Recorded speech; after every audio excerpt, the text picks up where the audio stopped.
Quels sont vos jeux d'enfance? Moi, ce sont ceux-là. J'ai passé des heures sur ces jeux et pourtant voilà leur destin. Ils sont dans une vieille boîte en carton, totalement oubliés. C'est quand même triste, non? Pourtant ces jeux ont bercé nos enfances, on y a joué tellement de fois. C'est quand même triste qu'ils finissent complètement oubliés, alors qu'on les aimait autant.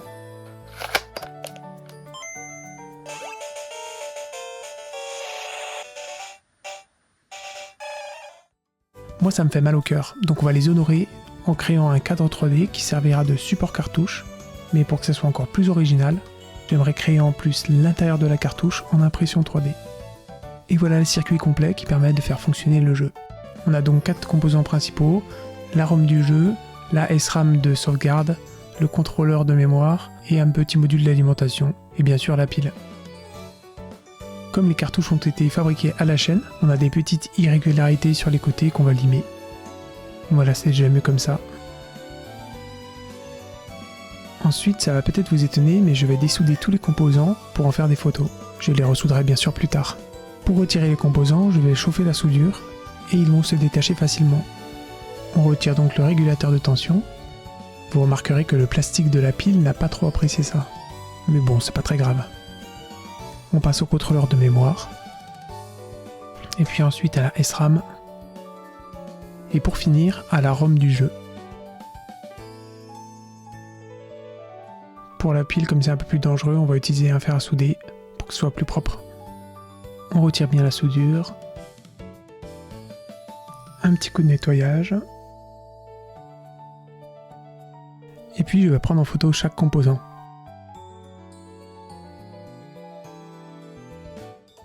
Puis ensuite je vais prendre leurs dimensions.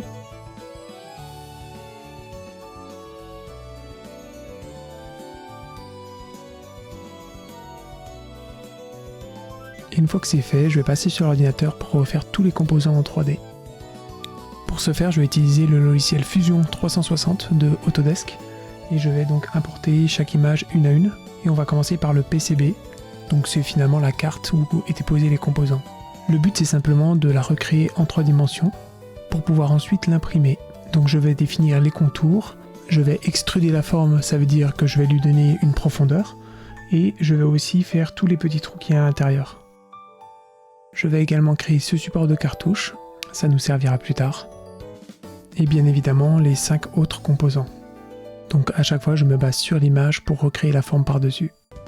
Pareil pour la pile, je crée des rectangles et des cercles et je fais une extrusion. Et pareil pour la ROM et la SRAM. Je me retrouve donc avec tous les composants que j'ai créés en 3D.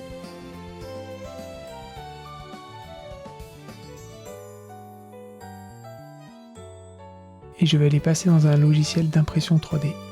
On peut voir que je les ai répartis sur toute la surface et j'ai fait des doublons par sécurité. Ici on peut voir l'aperçu de l'impression, donc ça va imprimer de bas en haut. On sort l'artillerie lourde avec l'imprimante 3D résine.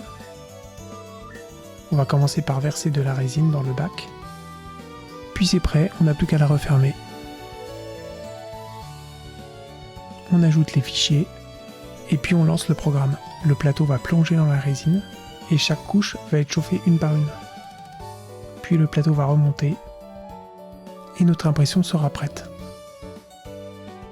Ensuite je vais nettoyer chaque pièce à l'alcool isopropanol et puis je vais les laisser sécher.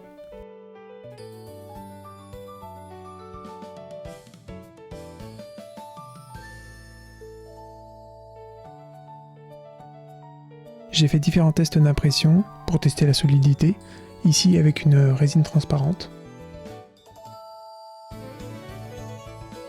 Et voilà l'ensemble du matériel utilisé. Et voilà une étape toujours aussi jolie à contempler. C'est le durcissement de la résine face aux UV. Je fais la même chose pour les PCB. Et voilà le résultat une fois que la résine est durcie.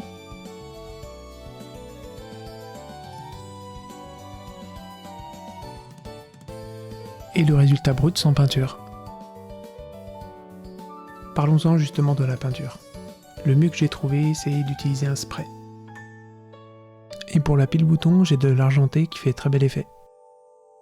Vous en pensez quoi? Moi je trouve que c'est vraiment réussi, on dirait vraiment que c'est une vraie pile.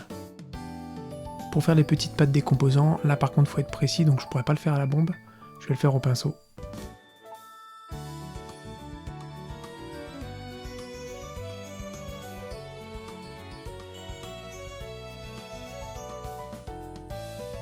Voilà les pièces une fois peintes. Comme vous le voyez, la carte PCB je ne l'ai pas peinte parce que je vais la recouvrir de l'imprimé du circuit. Pour créer l'image du fond du cadre, je vais utiliser Photopea, c'est une sorte de Photoshop en ligne. Je vais donc importer une image de fond, puis l'aligner correctement. Et je complète le graphisme en personnalisant différents éléments. À droite, je mettrai l'emplacement de la carte en 3D, et à gauche, je mettrai la véritable cartouche sur son support. J'ajoute un peu de texte explicatif. Et voilà le visuel pour le cadre bleu, pour le cadre rouge, et pour le cadre jaune. Ensuite, j'ai imprimé 3 visuels de PCB, puis je les découpe, puis je vais percer le gros trou blanc qu'on voit ici avec une poinçonneuse. Et voilà à quoi ressemble la carte finie.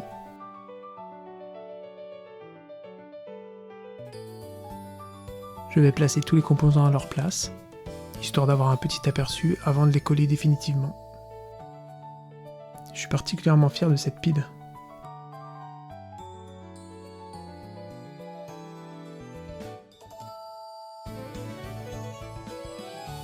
Ensuite, je colle tout simplement le visuel sur l'impression 3D.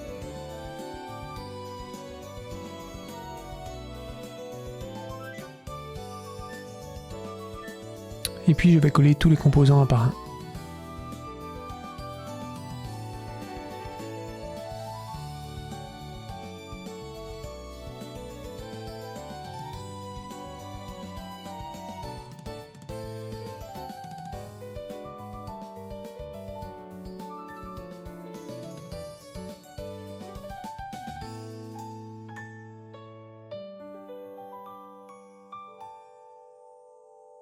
Voilà une comparaison entre la vraie cartouche et les reproductions.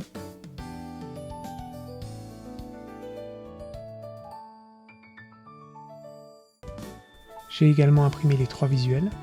Ici celui de Pokémon bleu, avec les différentes informations. Celui de Pokémon jaune. Puis celui de Pokémon rouge. Au niveau des cadres, il s'agit de cadres 3D, c'est-à-dire qu'il y a une épaisseur à l'intérieur. Très pratique pour pouvoir y déposer des objets à l'intérieur. L'arrière est très bien faite parce qu'on peut soit l'accrocher à un mur, ou alors la poser sur une étagère grâce à son pied. Et voilà la disposition finale de chaque élément. La reproduction de la cartouche en 3D va être mise ici, et le support pour la vraie cartouche va être posé ici. Ce qui est intéressant avec ce système, c'est qu'à tout moment, on pourra utiliser la cartouche originale pour se refaire le jeu. Et voilà le résultat final, une fois le cadre refermé.